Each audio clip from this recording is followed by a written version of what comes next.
Hey everybody, just first time I think I've done a live on my computer. Usually traveling around at the protests and the rallies, doing live via the mobile phone. Oh, what is that? Well, let's turn that off. So this is anyone's opportunity to ask some questions. Certainly the topic AMSOIL, but also other questions. If you want to chat about something in particular, you want some of my knowledge, I could probably explain a couple things. We'll just sit here and wait and see if anybody actually can be on this shadow banned channel anymore live. So I'll just be here sipping my latte as I go. And feel free to type in any questions, etc. And hopefully the mic is actually working. Let me double check. Oh, am I even live right now? What's going on? Mm-hmm.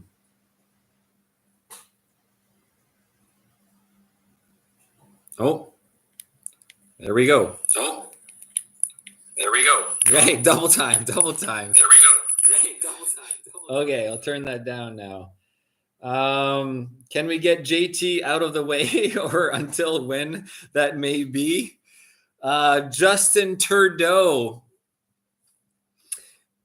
Sure, we can talk about Justin Trudeau. Any questions in particular? I mean, you guys hopefully are as informed as I am. I may spend every day, as one person commented, obsessing over the Trudeau and the ethics scandals and whatever scandals at the time going on in the news. They just never seem to end. It's scandal after scandal after scandal. And I was just telling my mom about this earlier. Like, I'll give her a call and I, try to give her regular updates because she's always interested and she is aware of the situation of what's going on with the vaccines, with the scandals, and she was aware of the Chinese collusion, the assistance for election. But I explained to her there's actually 12 MPs that have gotten money, and Hang Dong is just the first. And how the Trudeau Foundation was given $1 million by Mr. Zhang from the Communist Party, and the Communist Party was going to pay him back. Mr. Zhang is a billionaire, and he was the liaison to pay the Trudeau Foundation. And some of you may know the Trudeau Foundation announced that they're giving $170,000 back from that money they got. So a little bit, how many years from 2016, 4, 5, 6, 7 years too late, Trudeau Foundation. And the fact that they're giving the money back is a complete admission to taking the money in the first place. And it's kind of funny that they're like, oh, we'll give it back and that's okay. Now we know. It's like, yeah, 7 years later, only when you're brought out into the open by CSIS whistleblower. And then, of course, Trudeau is kind of like, oh, we need to crack down and make sure we figure out who these whistleblowers are. This is a big breach of a security threat. But there's a reason people are whistleblowing things. Just like was it Julianne in the States who whistle blew Afghanistan, murdering people, or was it Iraq? And he's in jail with no charges, no trial, no nothing.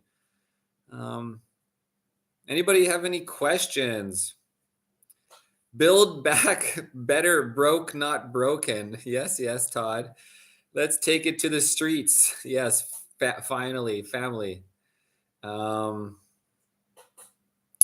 Unstoppable, growing family. They just can't stop us from being unstoppable together. So, there's speaking of getting into the streets, there's the farmers' protest in the Netherlands. The Dutch farmers have announced, some group of them anyways has announced. I put up a video on the Irnieracing news channel. So if you're not subscribed, it's Irnieracing news versus this channel is Irnieracing or Marcel Irnie. Currently, this channel has 2 strikes on it, and I have to wait 40 days until one of those strikes disappears. And one more strike, misinformation, this channel's gone. So I'm a little nervous about it. So I'm only posting very I got to be very careful about what I post on this channel, because if all of a sudden this channel's gone, guys, my entire history of motorcycle racing, my life history, it's like my book will just be gone, and that would be really shitty for me. I really like to go back and like, hey, remember this adventure, remember this thing, and of course all the Conrad Herbst footage. I got to keep that going, because we can't let these tyrants get away. They must be made accountable. Okay, what do we got here? We got Capital Region Riders. Do you live a passive little setup to sell at track days, or just let people know when it comes up? Never want to come off as pushy. Do you leave a passive little setup to sell at track days? Oh, there's Philip here. Just hold on, my coffee machine. Okay, I'm going to try to, after AMSOIL. Oh, for AMSOIL, do I have a passive little setup to sell at track days? So you won't believe the politics of racing organizations and track day organizations. So yeah, sometimes when I go to the racetrack, I might have a lot of excess AMSOIL, and I'll make a little display of the fuel additives, the octane boost, the motorcycle oil, two-stroke oil, and just have it on display, And yeah, some people ask me, it's like, hey, I need some motorcycle oil, I need some top up, and I'll be like, yeah, I can gladly help you out. Now, what has happened sometimes in the drama, in the just the ridiculousness of these good old boys clubs. I was in Canada at the Superbike National in Mosport, and I set up a display of AMSOIL, and then this guy comes over from the track and says, "You can't have this here. You can't sell anything at the track. We have vendors who are here who pay to have a vending spot." And you, as a racer, putting on the show, spending all the money to put the reason that these spectators are here. No, you can't sell anything. You're not allowed to. And I'm just like, are you freaking kidding me? This is a joke. I'm the reason these spectators are here. I'm spending $5,000 of loss. I'm losing $5,000 to put on the show for you, so you can have these vendors pay you. And you think you're gonna try to tell me that I can't sell any oil at just like a little money to help pay for freaking my gas just a little bit? And so then I'm like, okay, this is Mosport in Canadian Superbike Championship. And so I like, okay, I'm not going to sell anything. It's my sponsor. It's on display. And so they send over a mole. This guy comes by and he's just kind of looking around, and he's like, can I buy some AMSOIL? And I just knew right off the bat he was suspicious. And I'm like, no, it's not for sale. And he was a mole. He was a plant. He's like the FBI in the convoys in January 6th, instigating people to rush in there. He's trying to, anyways. Okay. So yeah, I have AMSOIL with me, but it's not for sale. Okay. We're getting a lot of comments here now. I got to catch up. Build back better. Where was I? Okay. Yeah. So anyways, on the AMSOIL, just order to the track if you can, or order it to yourself online or on my website. Freedom of speech is freedom of teach. Yes. Thanks, Todd. Michael Griffin, are both Kelowna and Penticton smart, or just one big one? Kelowna and Penticton, I'm not quite. Are you talking about the 15-minute cities? Penticton is a good hour away. It's an hour drive from the south of Penticton to the north of Kelowna, so they definitely can't be within 15 minutes of each other. They're, in terms of, maybe you're asking, how woke are the cities? I would say predominantly woke. I would say, yeah, like we got a lot of liberal voting people who just don't follow any of the news. I meet them all the time when I'm in the public hot tub. I always strike these conversations with people. And I'm like, do you know about the Emergency Act Public Inquiry Commission? Do you know who Paul Rouleau is? Nope, don't know anything about it. I know what the Freedom Convoy is. I know what the Emergency Act is, but I don't know anything about the inquiry. And then I'm like, what do you know about Russia versus the USA, or USA, NATO versus Russia, and with Ukraine in the middle? And why is Canada, as a peacekeeper country, involved in this war, a potential World War III between these? Why is peacekeeper Canada involved at all? And so they don't really know anything about it. And so, yeah, super woke. I think most of Canada is like that. And that's why we have the liberals in power, because nobody's watching the channel. My channel's too shadow banned along with all the other people. Nobody's really paying attention except for my freedom minority. All right, let's keep going on the questions. SimC, just to get another set now. Let's be named. Let's go, Marcel. KBIW. I don't know. You got to write more close. Try to write more specific. Will you make the switch to Rumble? I am already on Rumble, Bernard. Let me type it in there. All the videos that I publish on the Marcel Irnie YouTube channel automatically get back. They get copied and saved on Rumble and Odyssey. And so certain videos are deleted from YouTube. I have to make certain videos private on YouTube for risk of misinformation strikes. After I release them, I might make them private within like 5 days. And then you always have the copy on Rumble. It's a serious issue. The censorship is very strong. So if the video is not available on YouTube, it'll still be on Rumble. So http rumble.com/user/Irnieracing. That's the Rumble one. And http and Odyssey. So Odyssey is a full blockchain. So Odyssey is the best one for saving people. Nobody can delete my stuff on Odyssey because it's on a blockchain network. There's little pieces of it saved everywhere on other users. Odyssey.com/@Irnieracing. I think that's how they go. Boom. So you can let me know if those work. Is it true that some of the federal employees had their TikToks taken away? Yes. So Trudeau is banning TikTok for all federal employees on their phones that they have for federal business or at work, I guess, period, within the work area.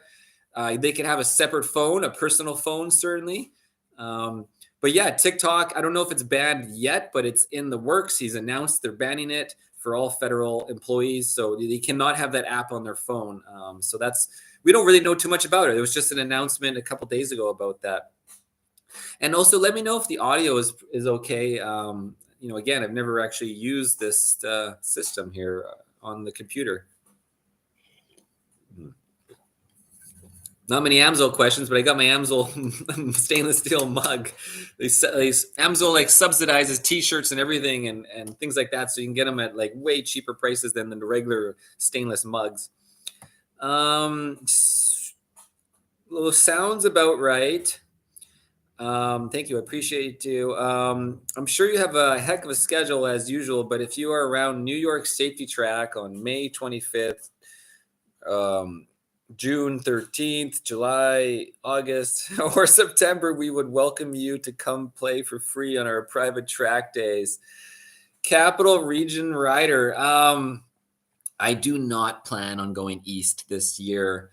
I am planning on making a comeback for motorcycle racing this late spring, early summer. I've been thinking about this for a while, and now most likely I can get across the border. Apparently the US is still turning people away, but I think it's only going to be based on what woke person you're going to have at the border, whether they want to be this totalitarian bullshit or force of their own accord. So it all depends on the person. So Q-Man and I, we went last year in May and never had a single question at the border. Of course, on the way back, I filmed the whole ArriveCan issue, and that was different. So now the way back will be easier. To the States should be okay, hopefully.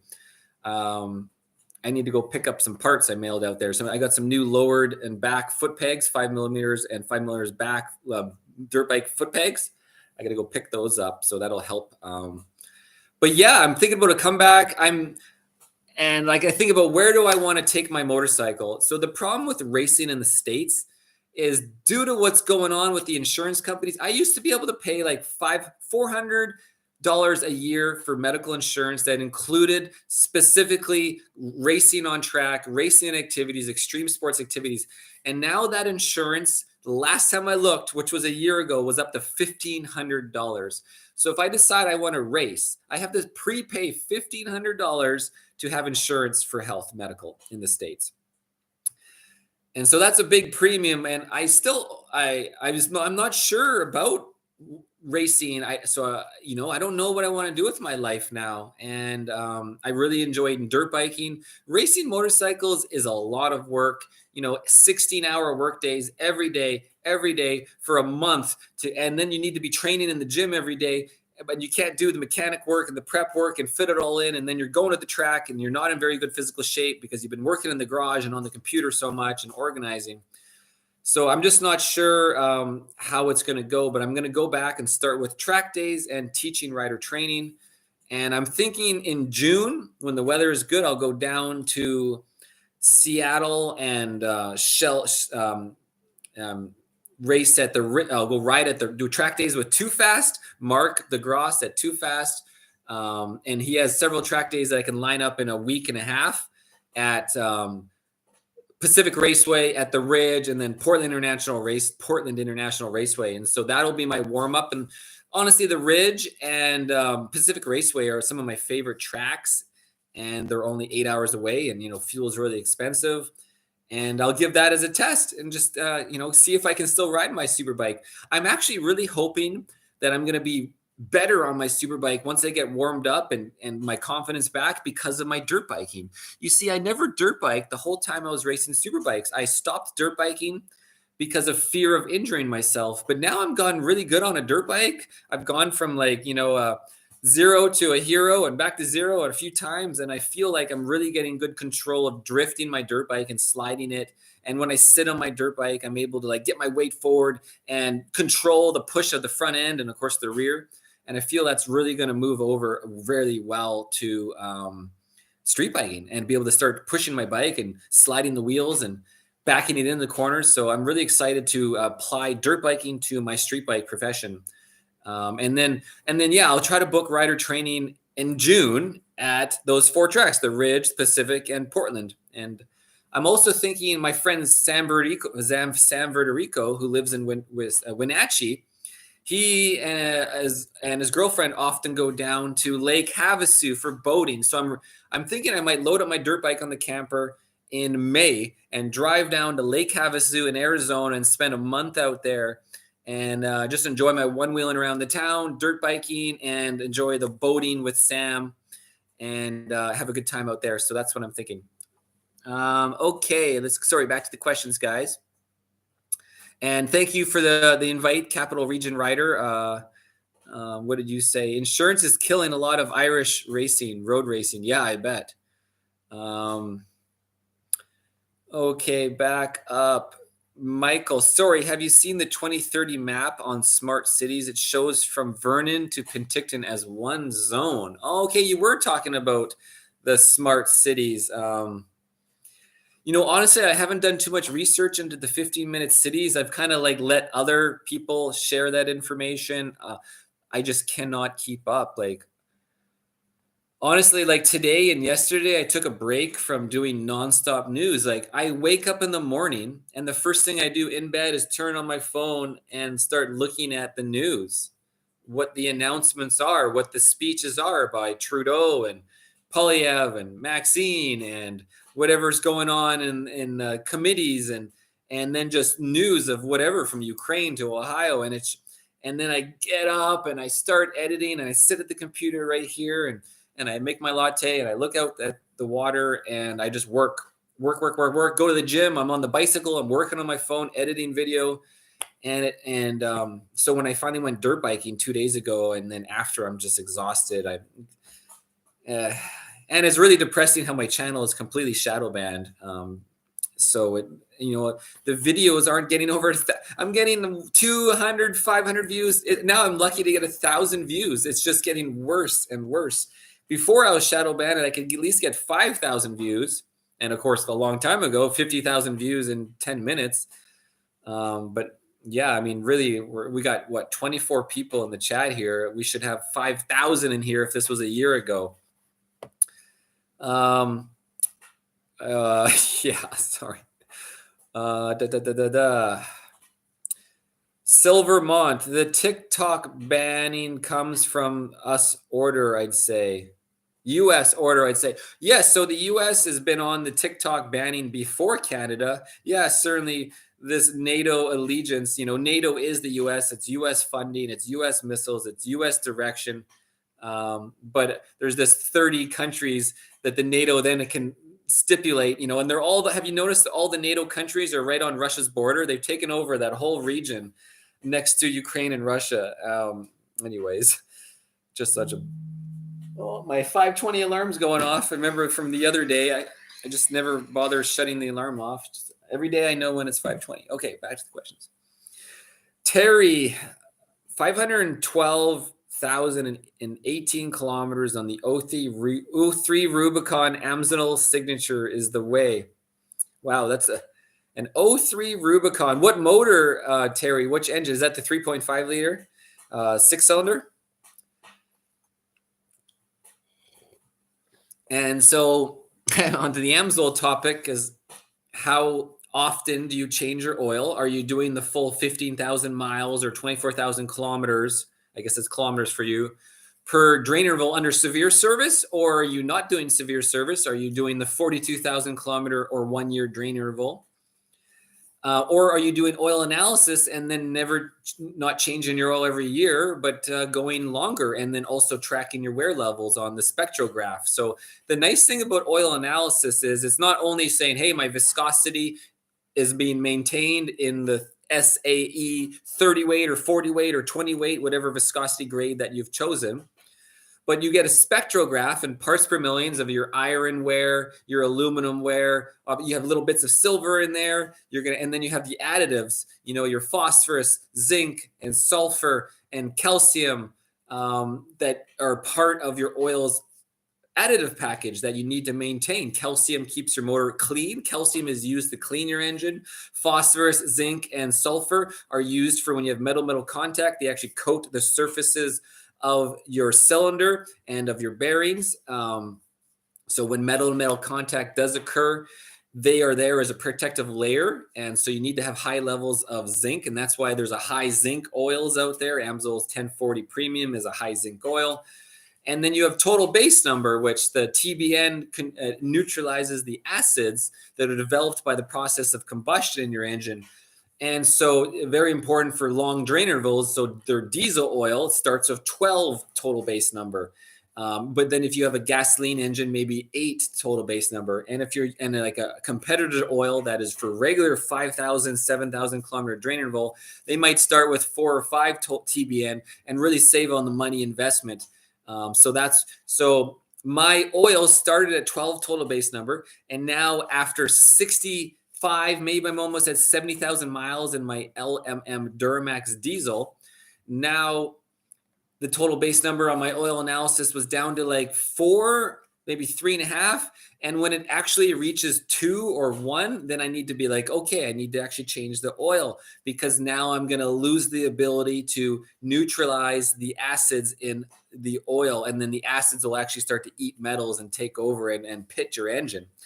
But also every year I change the filters in my diesel, and I have a dual bypass filtration system, which makes me essentially never have to change my oil again, because I'm being able to maintain keeping the oil clean and not having any excessive wear for getting all the super small particles, absolute efficient down to 2 microns. If we're talking about breathing barriers, same topic, absolute efficiency to 2 microns.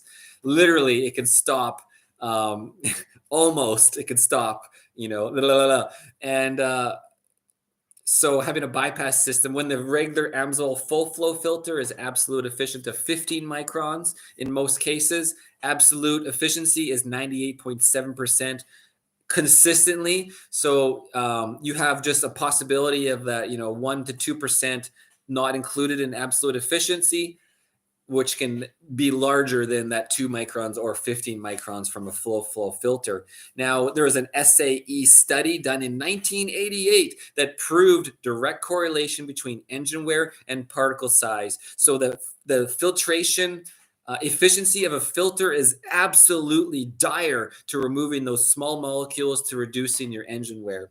And so if you have a filter that only removes 40 microns and above, then the engine wear in this study was the graphs go up. And if you have a filter that is down to 15 absolute microns efficient, then the wear level is completely reduced by hundreds of percent.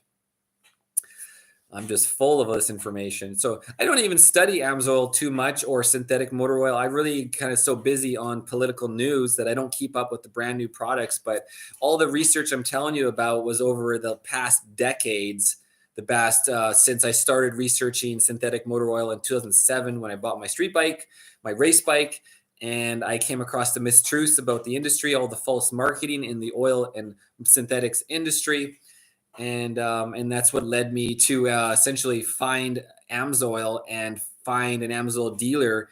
And it turned out I knew more about the product than he did. And I learned that I could actually become an AMSOIL dealer at the same time I'm informing people. And why not make a business out of it and monetize my knowledge as well?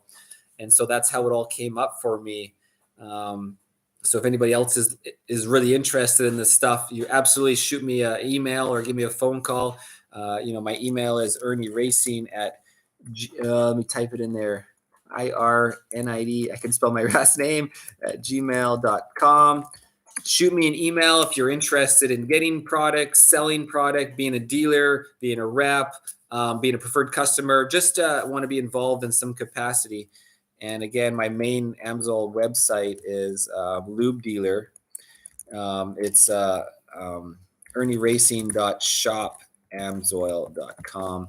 Okay, some other questions. Capital, yeah. Inline six, the 4-liter. Okay, back then. Change every 15,000 kilometers, and driveline is all AMSOIL as well.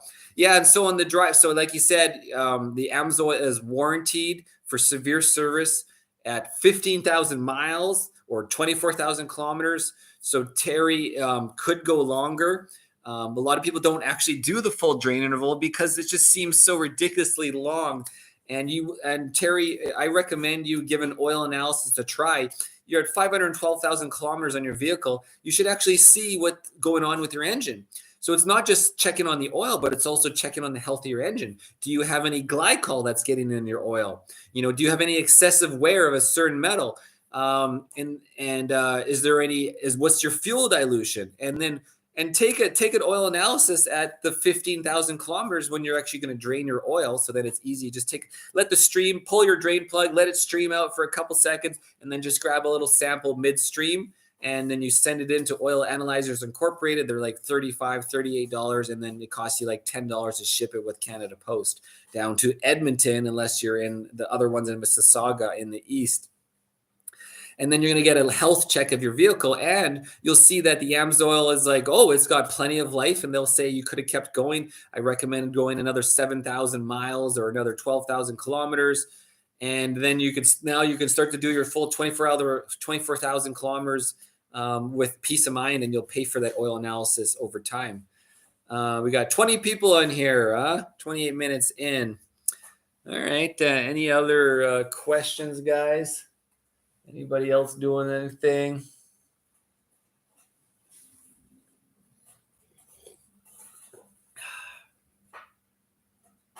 It's getting dark, but luckily it's staying light for relatively longer now. I just installed the Cardo TickTock Edge in my dirt bike helmet, so I'm really thinking I want to go dirt biking tomorrow, and I got the 45 millimeter JBL speakers installed in my helmet, and it sounds like fucking headphones. Like some people have you guys has anybody bought, those $200 to $300 headphones? And so here is my Sony headphones, right? And these things sound awesome, but they only have, I think it was 40 millimeter speakers from Sony. And I have 45. I bought the optional 45 millimeter speakers for my helmet for the TickTock Edge. So now Quentin and I, we can be talking through this mesh network that they've created using Wi-Fi and Bluetooth and cell signal. And we can be live talking. No more radio bullshit. It's going to be a lot of fun to go side-by-siding or dirt biking with somebody else who has the system, having live communication. And then also for superbike racing. And then, of course, for me by myself, I'll be enjoying the music as always. And I'll have to put a music in my street bike helmet when I'm on the track. I love dirt biking, street biking, whatever sport I'm doing. I should have music rocking, mountain biking, downhill, whatever. Music is life. It is so much fun, and it sounds better than these. So, and these sound awesome. So the only difference is these have more of a cup that kind of blocks out the outside sound, but I'll still hear my dirt bike. It'll still be ripping. Yeah. Any other questions, guys? Anything about AMSOIL or Ukraine or Russia or politics, Trudeau? The camera keeps switching from like different exposures, I notice. Any questions? Any questions, anybody? Mm-hmm. Testing. Testing. Yeah, it sounds good. Pack Talk is the way to fly. Hoping to incorporate it a bit with coaching this year for anyone that has it. Yes, nice. Are you doing coaching or want to be coached with the Pack Talk? If you're going to come out to Seattle, Shelton, Portland, and then maybe in the summer I'll work my way to California and we can get on the tracks down at Chuckwalla, Vegas. I'm really looking forward to going back and doing the whole Vegas. And with one of my favorite track day companies. What was it again? Oh, what are they called? I can't remember, but they do the whole full track, a nice group of guys. Not adrenaline junkies or something. Assassins. Oh yeah. Whatever. Track day assassins. That would be great to get down to Vegas and visit Greg, the mechanic, and go to the track with him. It'd be nice to go to Laguna Seca again. So yeah, I'm looking. Oh, East Coast. Yeah. So you won't believe how many people want me to go to New Jersey. For some reason, New Jersey is full of people that want my rider training specifically. Even though the Yamaha Champions Riding School is literally based out of there, I get emails every month. When do you come to New Jersey? I want training. Maybe it's because I did a really good rider training video on Thunderbolt. But either way, I just honestly, I think the West is best for me. The West is best, and the East is really full of people. I feel like overall, I just didn't have the best of experience when I was down east. But I love the tracks. Oh my God, some favorite tracks are down there for sure, but it's so far. But I had a lot of bad experiences with individual people. They're just drama. So everybody wants to speak over everybody. There's so many freaking people in New York that everybody has to re-yell over other people. So I like, the surfer vibe. I'm definitely a hippie. So that's why the West does really well for me. But some of my favorite tracks, Pittsburgh International Raceway, I was teaching there and I wish I could race there or at least just have some free time to myself to rip it. I'm also in Pennsylvania. Summit is, I really like Summit Motorsports Park. The big track one, whatever it was called. Oh, my fireplace is turned off. And New Jersey, I think needs repaving, so didn't really like that one too much. The layout's okay, just the track's terrible in the beginning. 1, 2, 3, 4, 5, 6, terrible corner, terrible surface. Nope, I don't want to hear from you, buddy. Okay. Yeah, but that Pack Talk, I'm really looking forward to that. That's gonna just even in my side-by-side, there's no reason to keep that speaker system on, or I hit my helmet on it all the time when I get in and out. I might just remove it because I'll have the Pack Talk music, the Polaris speaker on the front of my RS1. Okay, get the fireplace going again. East Coast here for now. Yeah. Yeah, that's where all the work is for rider training for sure. Yeah. Snow's melting out there. So what else is happening? What's happening out there, everybody? Maybe I should go to the gym here pretty soon. Start doing some stretching, some workouts, maybe do some chest. There's 18 of you hanging out. Any AMSOIL specific questions, oil analysis questions? Anybody have experience with extended drain intervals? Anyone else have experience with the TickTock Edge? What TickTock are you using? Was it Steve? Are you using the older versions, like the Bold or whatever it was, or did you get the Edge too? It's back there. I'd have to get up to go grab it, but it's a good time. It's a good time. Anybody else got motorcycles out there? All right. Well, I think the questions are coming to an end. So I think that's it, guys. Thanks for hanging out with me on one. This is my first Q&A live thing. If you think I should do this again, maybe once a week, we could have Q&A about anything, about certain topics. I think that would be a good idea. Maybe I'll start doing that, especially when there's like a discussion, like the balloon topic that came up previously, or a Trudeau topic. When whatever the next scandal hits, maybe we should just get right on here and start researching the news. Anyways, I wonder if there's a way to actually switch your camera around on here to like show the screen or not, but maybe not. What is this button? Forward button? Nothing. Okay, guys. Thanks for hanging out. Marcel, Irnieracing, guys. Have a good one. I'm gonna get back to. I gotta go get working out to prepare for superbike racing this year, or superbike riding. Cheers. Hey, thanks, Earth. Have a good one. Bye, everybody.